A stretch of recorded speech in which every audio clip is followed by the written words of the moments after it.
मैं डॉक्टर इरशाद खानम स्वागत करती हूँ आप सभी का आपकी अपनी यूट्यूब चैनल आइला टॉक्स पर। दोस्तों, आज का हमारा जो वीडियो है वो विनिर्दिष्ट अनुतोष अधिनियम 1963 के बारे में है। आज मैं आपको उसका बेसिक स्ट्रक्चर के बारे में बताऊंगी कि विनिर्दिष्ट अनुतोष अधिनियम की जो संरचना है वो कैसी है, उसका बेस कैसा है। इसके पहले मैं एक वीडियो इसका डाल चुकी हूँ जिसके अंतर्गत मैंने आपको ये बताया था कि विनिर्दिष्ट अनुतोष क्या होता है और उसको थोड़ा सा उसका अर्थ मीनिंग उसको थोड़ा सा मैंने डिटेल में समझाया था। विनिर्दिष्ट अनुतोष अधिनियम जो है वो पढ़ने में थोड़ा सा टफ लगता है। ऐसा लगता है कि ये अधिनियम जो है वो बहुत ही कठिन है, लेकिन मैं ये कोशिश कर रही हूँ कि इस अधिनियम को बहुत ही इजी तरीके से मैं आपको बताऊँ ताकि आपको इसको समझने में बहुत आसानी हो जाए। विनिर्दिष्ट अनुतोष के इस वीडियो को देखने से पहले आप मेरी चैनल को सब्सक्राइब करें, बेल आइकन को क्लिक कर दें ताकि मैं जब भी कोई वीडियो अपलोड करूं उसका नोटिफिकेशन आप लोगों को तुरंत मिल जाए। तो हम आज बात कर रहे हैं विनिर्दिष्ट अनुतोष अधिनियम 1963 के बेसिक स्ट्रक्चर की।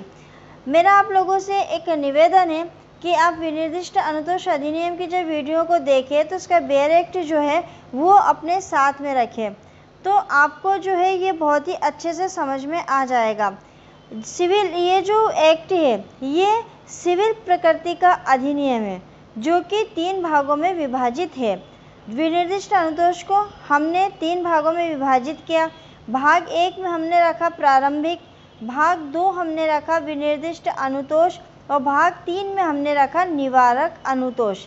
इनको हम थोड़ा सा डिटेल में आगे की वीडियो जब अपलोड करूँगी तो उसमें इनको थोड़ा सा डिटेल में पढ़ेंगे। अभी मैं केवल इसका एक बेस आपको बता रही हूँ कि आपको यह समझ में आ जाए कि विनिर्दिष्ट अनुतोष जो है बेसिक रूप से वो क्या है। तो पहला भाग इसका है प्रारंभिक। प्रारंभिक धारा 1 से लेकर 4 तक है जिसके अंदर परिभाषाएं बताई गई हैं। उसके बाद है भाग 2 जिसमें कि विनिर्दिष्ट अनुतोष बताया गया है 5 से 35 तक, जिसमें संपत्ति के कब्जे की पुनः प्राप्ति 5 से 8 तक धारा में बताया गया है। सेकंड, संविदाओं का विनिर्दिष्ट पालन जो धारा 9 से 25 तक में बताया गया है। फिर तीसरा है लिखितों की परिशुद्धि जो कि धारा 26 में बताया गया है। संविदाओं का विखंडन जो धारा 27 से धारा 30 के अंतर्गत बताया गया है। उसके बाद है लिखितों का रद्दीकरण जो धारा 31 से धारा 33 के बीच में बताया गया है। फिर है घोषणात्मक डिक्रियाँ जो धारा 34 से तो 35 तक में बताया गया और इसका भाग 3 है जो है निवारक अनुतोष। उसके भी 2 भाग हैं। पहला है व्यादेश साधारणतः और सेकंड है शाश्वत व्यादेश। तो इसको इस प्रकार से हमने 3 भागों में विभाजित किया है।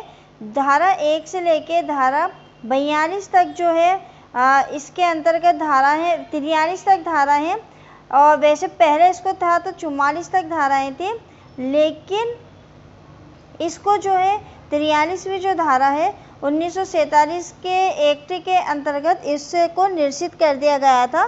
तो अब इसमें टोटल 43 धाराएं हैं। अब देखिए, पहला भाग में तो डेफिनेशन हो गई कि जितनी भी इसमें परिभाषाएं दी गई हैं वो सारी परिभाषाएं जो हैं वो इसके अंतर्गत आ जाएंगी। सेकंड वाले में विनिर्दिष्ट अनुतोष किसी संपत्ति पर कैसे हक मिल सकता है, किन लोगों को मिल सकता है, कब मिल सकता है और अगर मिलेगा तो उसको क्यों मिलेगा, इन सारी बातों को जो है वो विनिर्दिष्ट अनुतोष की धारा 5 से लेकर धारा 35 तक में इस विषय पर बताया गया है। अब इसका जो भाग 2 है वो हम देख लेते हैं कि भाग 2 में क्या दे रखा है। देखिए, इसके भाग 2 में इन्होंने दिया है जो विनिर्दिष्ट अनुतोष है उसके बारे में। तो विनिर्दिष्ट अनुतोष क्या है, ये अधिनियम जो है वो 2 प्रकार से अनुतोष प्रदान करता है। 2 प्रकार से कौन सा अनुतोष प्रदान करता है।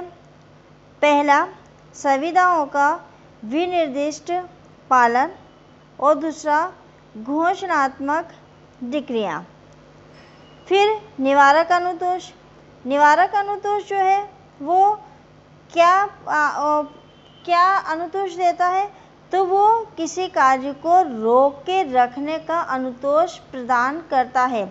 यानी कि विनिर्दिष्ट जो है वो आपको क्या दे रहा है, तो विनिर्दिष्ट अनुतोष जो है संपत्ति पर कैसा कब्जा है अगर, तो उसको कैसे मिल सकती है, किन लोगों को मिलेगा, कब मिलेगा, है ना। संपत्ति से रिलेटेड सारी चीज़ें हैं इसके अंदर, जिसके अंदर घोषणात्मक डिग्रियाँ और संविदाओं का विनिर्दिष्ट पालन है। और निवारक अनुतोष में किसी कार्य को करने से रोकने, निवारित करने का प्रावधान है। संविदाओं का विनिर्दिष्ट पालन, पहले हम इसको समझ लेते हैं कि क्या है संविदाओं का विनिर्दिष्ट पालन। ये जो अध्याय 2 के अंतर्गत ये दिया गया है कि संविदाओं का विनिर्दिष्ट पालन। संविदा के भंग हो जाने पर वादी प्रतिवादी से वही वस्तु प्राप्त कर सकता है जिसके लिए प्रतिवादी ने वादी से संविदा की है, ये की थी। इसे ही विनिर्दिष्ट पालन कहते हैं।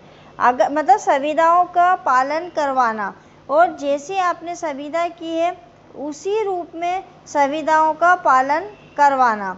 एक एग्जाम्पल से इसको अच्छे से आप समझ सकते हो कि एक दुकानदार से रमेश ने एमएफ हुसैन की पेंटिंग का कॉन्ट्रैक्ट किया। उसने एक विशेष चित्रकार एमएफ हुसैन की ही पेंटिंग का कॉन्ट्रैक्ट किया था। किसी भी वजह से वह दुकान वाला उस पेंटिंग को रमेश को नहीं दे सका और उसने कहा कि उसकी जगह आप दूसरी पेंटिंग ले लो, ये उसने एक ऑफ़र दिया। यहाँ रमेश को वही पेंटिंग चाहिए थी। क्यों? क्योंकि एमएफ हुसैन की पेंटिंग एक यूनिक पेंटिंग थी, एक स्पेशल पेंटिंग थी, वो एक आम पेंटिंग नहीं थी। तो उसे उस पेंटिंग की जगह दूसरी पेंटिंग नहीं ले सकती थी। जो एमएफ हुसैन की पेंटिंग है, अगर आप वो लेना हो तो उसके बदले में आप कोई और पेंटिंग को नहीं ले सकते। तो यहाँ पर संविदा का विनिर्दिष्ट का नियम लागू होगा, यानी जिस पेंटिंग के लिए संविदा की गई थी वही पेंटिंग उस व्यक्ति को चाहिए।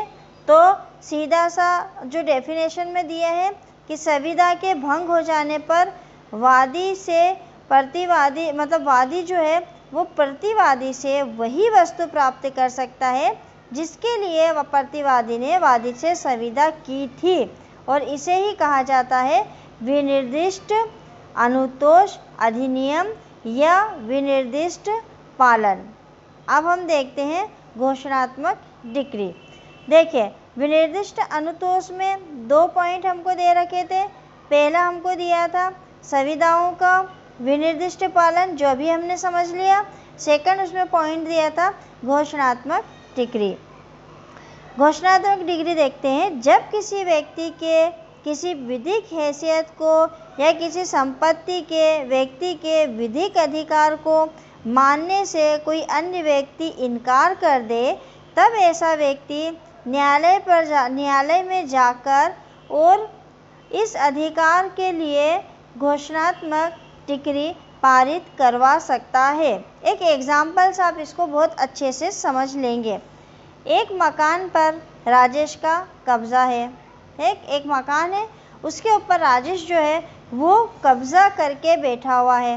उमा तिवारी नामक एक व्यक्ति है, वो राजेश के पास आता है और राजेश से कहता है कि जिस मकान पर राकेश ने कब्जा किया है वह उमा तिवारी जो है वह उसका मालिक है और उसे उसका कब्जा दे दिया जाए।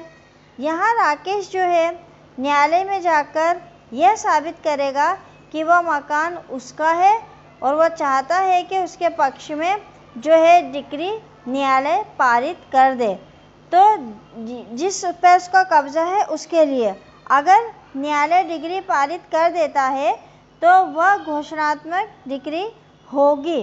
यानी कि ऐसी कोई वस्तु जिसके ऊपर किसी व्यक्ति का कब्जा है, वो विधिक हैसियत रखता है और उसके कब्जे से उसको हटाने के लिए कोई दूसरा व्यक्ति आ जाए कि ये तो मेरी संपत्ति है और आप तो कोई संपत्ति पर कोई हक नहीं, ये संपत्ति मुझे दे दो, और वो व्यक्ति अपने उस कब्जे को साबित करना चाहता है, तो वो न्यायालय में जाकर जिस डिक्री को प्राप्त करेगा उसको कहते हैं घोषणात्मक डिक्री। यानी वो न्यायालय से जाके ये घोषणा करवा लेगा कि ये जो कब्जा है, ये जो मकान है, ये उसी व्यक्ति का मकान है। अब इसके तीसरे भाग को हम देखते हैं, निवारक अनुतोष। जब किसी व्यक्ति के अधिकारों और हितों का कोई अन्य व्यक्ति अपने किसी कार्य से उल्लंघन करता है, तब वह व्यक्ति जिसके अधिकारों का उल्लंघन हुआ है न्यायालय से व्यादेश प्राप्त कर सकता है, जिससे उल्लंघन करने वाले व्यक्ति को ऐसा कार्य करने से रोक दिया जाता है। इसे ही निवारक अनुतोष कहते हैं।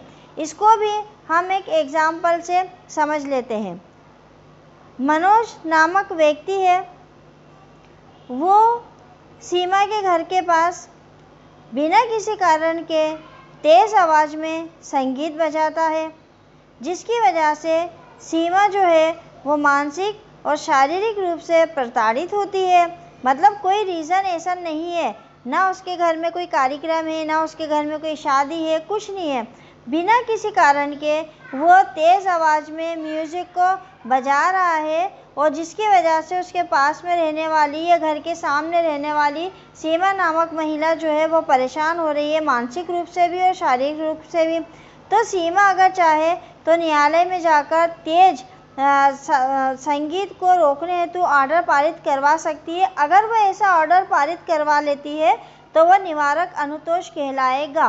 वो निवारक अनुतोष क्यों कहलाएगा? क्योंकि उसने इसको निवारक मतलब रोकने के लिए एक आदेश न्यायालय से वो लेकर आ गई है। तो दोस्तों, आज की वीडियो में हमने विनिर्दिष्ट अनुतोष अधिनियम 1963 की एक बेसिक स्ट्रक्चर को समझा है, उसको पढ़ा है। आपको अगर वीडियो पसंद आता है तो आप लाइक, कमेंट्स और शेयर करके बताइएगा। मिलते हैं बहुत ही जल्द अगले वीडियो में एक नए टॉपिक के साथ। तब तक के लिए शुक्रिया, धन्यवाद।